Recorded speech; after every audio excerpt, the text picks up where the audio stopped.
Houston comes off of a tough weekend and is looking to get right. And TCU's finally looking for their statement Big 12 victory.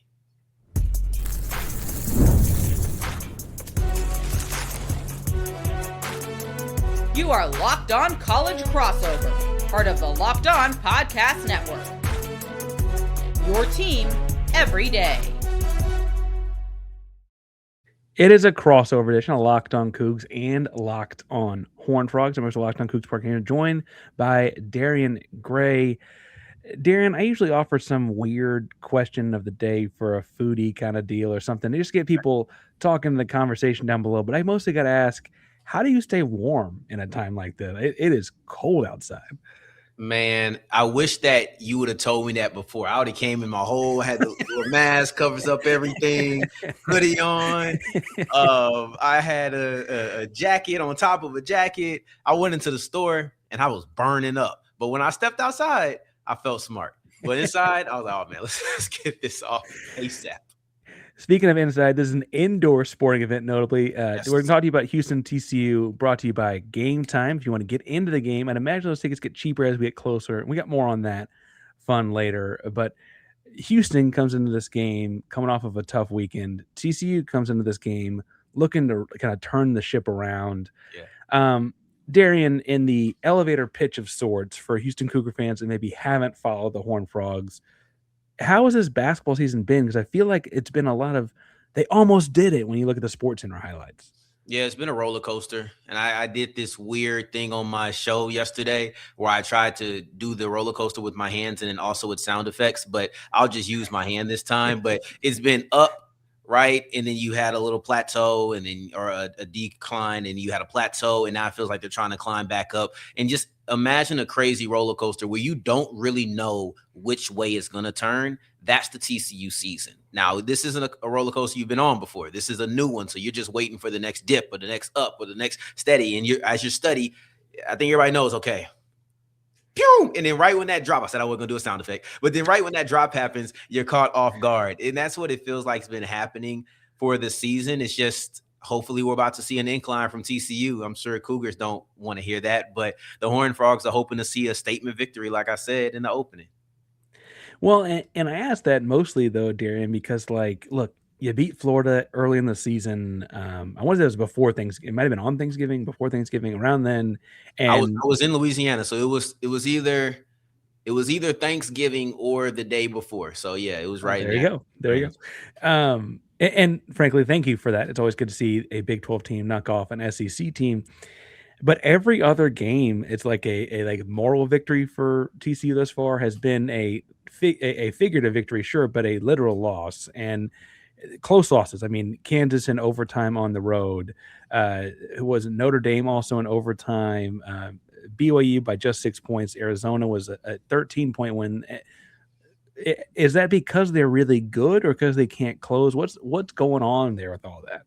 The Kansas game is because they couldn't close, right? They had that game. They were winning big, and they ended up having – and the crazy part is that Kansas did it without Darren Peterson, right? So that was the part that was a little bit frustrating. But you had that game in the bag, and then TCU just struggled to close. But the other games, you feel like you weren't really supposed to be in them, and you played a little bit higher than most expected, so you want to feel good. But you're right. The moral victory aspect of it can get a little tiring. I think in evaluating the team, they played well enough in the Kansas, BYU, Arizona game specifically to say that they can push Houston.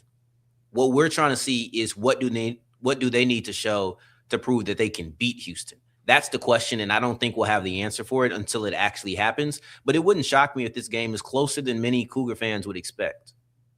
When you speak about beating Houston, they took a loss for the weekend, and we'll hit that, I'm sure, several times today. But they also have been a top 10 team for what feels like a long, long time. But it doesn't feel like TCU should be scared of that. You took Michigan to the brink, had a lead late in that game, early in the season. Michigan has since beat like top 10 teams by 30. Like Michigan's proven to be very good. Is there anything you're gleaning out of like that one or that Kansas or that you're like, okay, but we can bring this to the table when we play Houston? Is there some aspect of those games that makes you feel good about Wednesday night? I've always viewed it in totality. I've never actually viewed it as what trait can we take from this game to the next game for that. I've kind of taken it in a broad view of, look what you do against a Michigan versus a Kansas versus an Arizona versus a BYU versus a Florida. Look what you've done in these games, and you know that you can play up to that level. So that's an interesting one that, I have some hours before we get to the game, but I'll have to think about exactly what specific trait I'm looking for TCU to show, because that wasn't one thing I thought about. It's just fascinating to see. Like, you would think eventually you'd beat one of these, right? Like, and I say that literally because it's not us, right? Like you're gonna beat one of these things, and I'm hoping it's not us. Davion Punch, I guess, missed the weekend sick. It sounds like you're not quite sure about his availability Wednesday night. Is he the standout name that people will know from a national perspective, or is there someone else on the roster that's like a star that's going to shine through Wednesday night? That's the guy if he doesn't play, right? So if he's able to play, Punch is the guy. That's who you need to be looking for. That's who you need to be monitoring, because he's going to be TCU's best scorer. Jamie Dixon was talking about how that's the best defender as well. So that's going to be hands down the most impactful player on the team. And I mean that whether he plays or doesn't, because his absence will be impactful if he's not able to see the court. But let's say that Punch is out. He still has the flu. These are things that you probably won't know until Wednesday, maybe hours before the game. Xavier Edmonds is another player that I'd watch. That would be the duo, Punch and Edmonds, if both are healthy. And then Jaden Pierre is a guy who really lit it up versus Baylor. And that was somebody who had a career high, had his first 20-point game of the season. So Edmonds has had 20 points before, but Edmonds, number one, Pierre, number two, and then Levicious. I always call him LT. They call him LT, and his last name is hard to say. First and last name is hard to say, so I just call him LT because I feel like it's easier for me. But LT, he's going to be the guy with the double L's. You'll know, Little Vicious is what it looks like. That's another player who I believe is somebody to watch out for. If you're just trying to go down a list of players to monitor and look out for, that would be the top three if Punch doesn't play.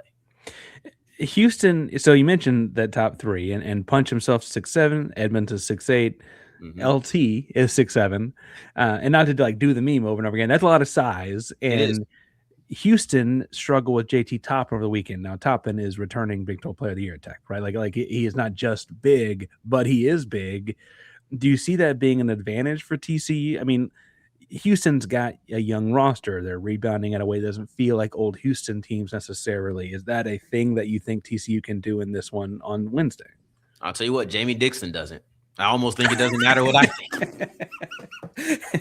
I'm serious. I'm not even trying to be funny. Okay, so I come in, I crack a lot of jokes, and sometimes I think people think like, oh man, he doesn't even like. But no, Jamie Dixon literally said that that Houston is more athletic and longer than them at every position. That is a literal quote from Jamie Dixon in his Monday availability on how he spoke about this matchup between TCU and University of Houston. So when I say Jamie Dixon doesn't think so, I'm not saying that he doesn't believe in his team. I'm telling you he doesn't look at length as an advantage for TCU.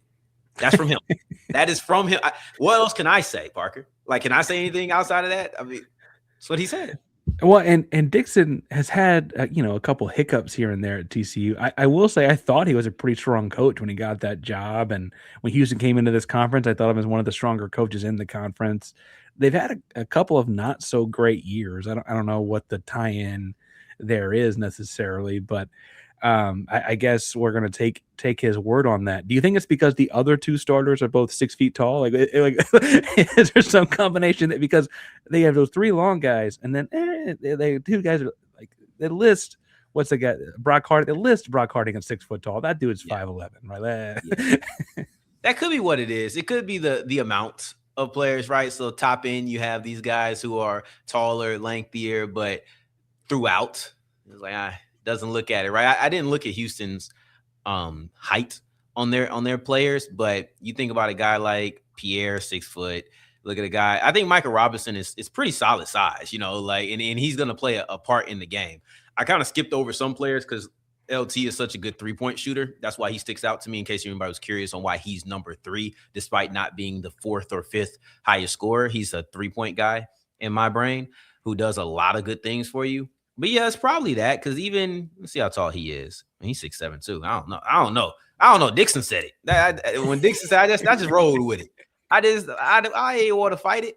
He said, look, they're longer. They're more. He said they're longer and more athletic. So we'll see. Maybe he's just trying to do some reverse psychology on people, and it's working on me. Maybe that's what it is. Speaking of reverse psychology, look, Houston is as vulnerable as I mean, they had a chaotic road trip home, and I'm sure not an easy road trip to Fort Worth for this game. Yeah. They're wounded, they're down. Kelvin Sampson likened it to being a prisoner of war because they lost and then had to sit in Lubbock in an air, like waiting to get out because of the weather.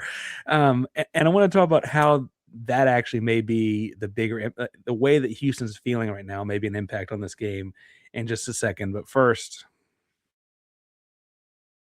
Hi, everyone. I'm Kalia Butler, host of Locked On Women's Basketball, and this is Mazda's Women's Basketball Snapshot, celebrating the work no highlight reel can ever capture. The WNBA has released its 2026 schedule featuring a 44-game regular season beginning on Friday, May 8th. The league's historic 30th season includes expansion teams Portland Fire and the Toronto Tempo, with opening weekend highlights such as Caitlin Clark and the Indiana Fever hosting Paige Beckers and the Dallas Wings, and a rematch of the 2025 finals between the Aces and the Mercury. In Unrivaled, Miami felt the breeze as Paige Beckers powered the breeze to a 75-68 win over the Lunar Owls, finishing with 28 points and 7 assists. She was joined by 20-year-old Dominique Malunga, who added 21 points, 8 rebounds, and became just the second player to ever dunk in an unrivaled game. In college hoops, South Carolina handed Vanderbilt its first loss of the season with a dominant 103-74 win. These moments are earned off the clock, those long before the lights ever come on. The sweat, the fakes, the doubt, the scrapes, and coming back for more every time. Mazda puts the same drive into every detail. Wins define the moment. Putting in the work, that defines you. There's more to a Mazda because there's more to you. I have to say, I drive a Mazda, and I like that we have a Mazda sponsorship. I also learn every time we play those things. So there's that. Darrion, you got to feel like you're catching Houston at a good time. You mentioned Jamie Dixon was defeated about their height or length or whatever, but I'm sure there was also some sort of a quote about the size of the fight and the dog, not the dog in the fight or something. He's not feeling defeated. He's got to feel pretty good about the timing he's got him, right? Yeah, that's a double-edged sword for me, because on one hand, I think Houston's coming out for blood. I think that they're going to be angry. I think that they're going to be motivated. But I also think that they could be distracted. And I think TCU is the type of squad that someone on Houston's pedestal could overlook. And I think they're the wrong team to overlook. So that first 10 minutes may actually tell us a lot, Parker, where we see what type of mentality that Houston's coming out with. I know what type of mentality TCU's coming with. They're going to be hungry. They're looking to make a statement. They're the underdog. No one's expecting them to win. You can't overlook this game, and they're not going to be defeated, because the point of defeat was the Utah game. They lost to the Utes. It was a disappointing game. Utah hadn't beaten anybody in Big 12 play, right? And that was your first, and TCU was their first win. You never want to be somebody's first win, ever, especially when you're about 5-6 games into the conference schedule. You don't, it's at that point where it's like, hey man, don't let it be you. And it was TCU. And I don't say this to rag them. That was a point where you could give up. That was a point where you could completely just bottom out, and you didn't. I thought you responded extremely well. The game versus Oklahoma State is a high-scoring offense. You held them under 70. A game against Baylor after that, it's a high-scoring offense. You don't have your best player, and you get into a shootout with them where both of y'all put up 90 points in regulation, but you win. That's not your game necessarily, to go and get into a shootout. That's not what you do, but it's what you were able to win with. So the response to that Utah game is everything to me. And the fact that you won these two games in the fashion that you won them, in different fashions at that, I think it speaks volumes about the culture, the resiliency, and then also just the quality of player that you have. It's much better than I think sometimes it feels. So what's TCU going to do to Houston? And I don't mean that from an arrogant perspective. I mean that from a look. Holes in the armor got poked on Saturday. What are they doing? I think TCU has to come in and they have to put up. They have to put up points. Hate saying simple things like that, because you got to put up points. Duh. But Houston has the third best defense in the nation, not in the country, yes, in the country and the nation, but not in the conference. But they have the third ranked scoring defense in the country. So yes, you have to put up points. You have to do that because they're going to suffocate you. You're going to have moments, and this is just what TCU does, where they go scoreless. And going against a team like Houston, you're going to have those moments. Even if you have to have surges, even if it has to be spurts and sporadic, you have to put up points. Because at the end of the day, Houston may not be the best offense. I'm stunned, and we're going to flip it to you in a second on that. And I would love to hear your point of view. But Houston isn't known for putting up a bunch of points. You got to score something because they're known for shutting everybody else down. So that's what TCU has to be able to do, whether it's from the three-point line, whether that's catching fire for 5 minutes. I don't know when it has to be. It's going to be a super difficult matchup, but you got to put up points. Well, I'm interested to know what you have to question about Houston's offense because I am not used to covering a very offensive team, Darrion. So I'm not quite sure that I'm the person to ask those questions to, but we got offense now. Yeah. So my thing about Houston is they rank 13th in scoring offense in the conference, right? Am I mistaken? Did I flip that? Oh, I mean, they've had better years, and the conference game hadn't started. They had 86 for the weekend, I guess, right? But that I don't think that threw things off too terribly much. Yeah, no. So they're ranked 13th. That's 79.1. Should I be concerned? Should you be concerned? Or is the fact that you just play so great defense that it's a complimentary game, and you take it how you get it because you have such a great defense? Well, they've always a very Sampson thing is they use the entire shot clock. It is not a slow Princeton offense. I don't mean to preface it for a TCU person like that, but it is very much they wait for a great shot at a late shot clock moment, and if not, they really trust their offensive rebounding to throw off the rim and say, "Hey, go get it. We'll get another look at it." And that leads to low possession basketball in terms of pace on KenPom, and I use KenPom a lot. I don't know. They rank 348 out of 363 teams in terms of pace, like possessions per game. And that's just because they do these long possessions. And then on the inverse, they also play such aggressive defense that other teams aren't getting up shots, right? That's typically how that goes.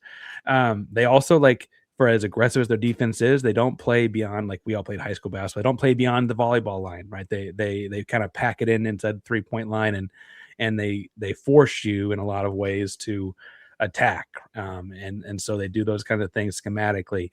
They also let's just look at it. They're not shooting the ball as well as they did from behind the arc last year. Milo Suzanne's shooting lower percentages from out there than he did last year. Emmanuel's Emmanuel. He's doing his thing.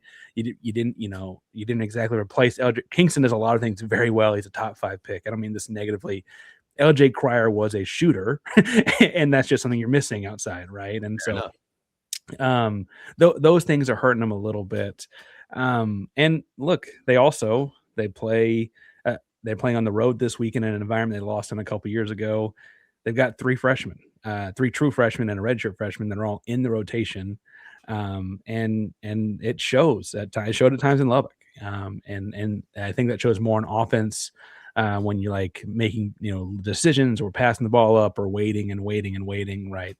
So that's those kinds of things go. They did just put up 86, and it's not they can't score, but it's not the high flying. Other top 10 teams in the country are flying around a lot faster. Yeah, but I think the way you express it, numbers lie. I don't like the phrase that numbers don't lie. I'm really not a fan of it because it's not true, right? Because you look at a team that is ranked 13th in the conference as far as points go. You look at a team that you're thinking they don't play good offense. No, they just play slower offense. And I think it's a much different thing. Context for numbers are so important because they tell the true story. And that's something that I didn't know. How do you guys handle speed though?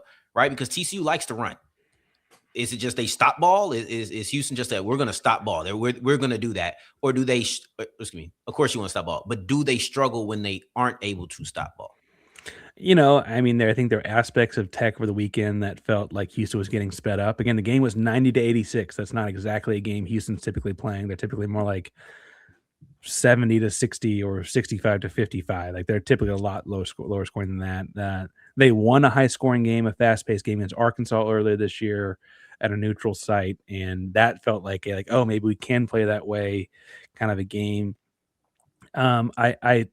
It's interesting because they have this 2-point guard look with Milos and Kingston both out there, and that I think they're able to play at that speed. They just don't do it very often, and so there are moments against Tech where they look kind of out of their element in a lot of ways, but there are moments against Arkansas where look, they have the talent to do it. They just don't do it a whole lot. So TCU will be interesting because they've played other high-end teams too. This is not the first good team TCU's played that they've tried to speed up. They almost beat Michigan doing it, right? So that's, I think, probably in their advantage.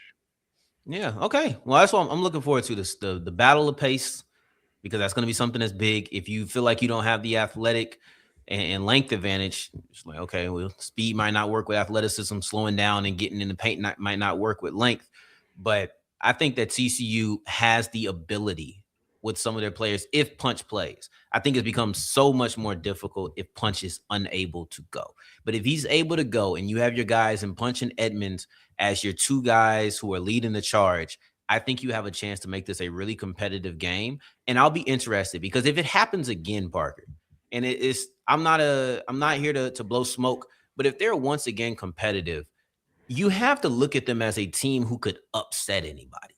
You don't have to look at them as a top tier team, right? I'm not saying that they are all of a sudden in the class with Houston and BYU and Arizona because they're close to these teams. But what I'm saying is they're close enough to where, if it ever happened, no more being surprised, because they're close enough to make it a possibility in a second matchup or a third matchup, depending on how, different teams go.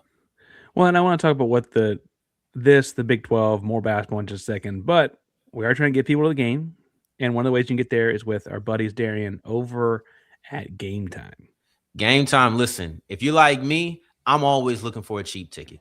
That's me. I'm always looking to go somewhere, whether it's a concert, whether it's a NBA game, an NFL game, or a college basketball game. And if this is the college basketball game of choice, you can sit in the 100 section for under $100, right? You see a seat in 104 right now for $91, one in 101 for 90 even. And guess what? We're recording this on Tuesday night. I can guarantee you, right, like Charles Barkley, guarantee you that when the game gets closer, the prices are going to drop quicker than the temperature this weekend. This is where you're going to want to be, because it's going to be a fun game. TCU is always putting on fun product. Houston's a really good team, and it's not often that you're going to be able to see these two teams face off in Fort Worth. So make it a trip. Get out to Game Time, and if it's your first time, use the code LOCKEDON to get $20 off your first purchase.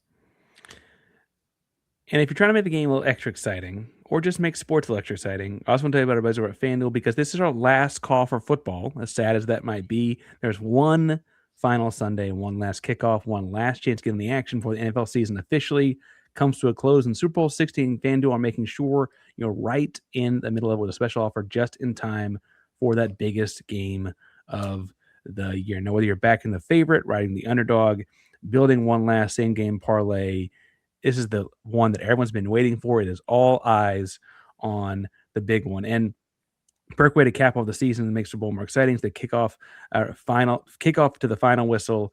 If you're a new customer, bet just $5, get $200 back in bonus bets. You make it count, because after the Super Bowl season's over, last call at FanDuel, official sportsbook partner of Super Bowl 60. Visit FanDuel.com to get started. All right, make a call here. Is Punch playing? What's this going to look like, Darrion?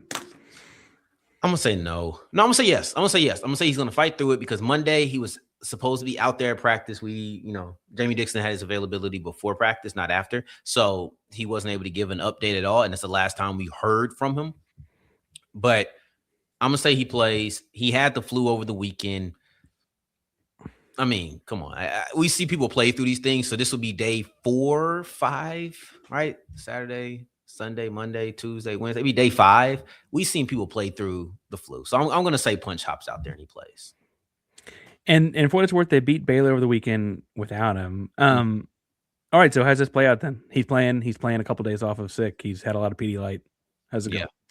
I think Punch is going to be a guy who gives you about 20 points. I don't think that TCU wins this game, just in general. TCU winning this type of game is something I struggle to predict until they actually prove they could do it. And it's not that I don't think that they're capable. It is not that I think that it's beyond them. And I actually don't think you're going to get blown out. You know, I just think that you've been close but no cigar 3 times in the last month in this calendar year, right? Just in January, you've been close with Kansas. You've been close with Arizona. You've been close with BYU. And in all those games, you've seen a separation late. That's what you kept seeing. So I can't predict that you're going to see anything different versus Houston until I see something different. So that's how I think this plays out. But I would be interested. I'm assuming we're in agreement that Houston wins. But how does Houston win in your brain? Yeah, and again, I don't mean to come off as cocky or arrogant. Had Houston had a normal travel schedule where they played Saturday afternoon, flew home, had practice Sunday, whatever, right? I'd be calling this one a big blowout. And I say that because the amount of 4-letter words flying around that film room, the practice on that Sunday, the practice that Monday morning, all of that would have been like there'd been so much pent up anger, almost like they'd let it out on somebody, right? The way things worked out, though, they played Saturday afternoon when it was supposed to be scheduled Saturday night. They didn't fly out till Sunday night. Again, I mentioned in the opening, Kelvin Sampson, called the Kelvin coach's son, who's the associate head coach, referenced it like feeling like a prisoner of war, being stuck in a snowed-in Lubbock waiting to get out. They had practice Monday, but they flew in late Sunday night.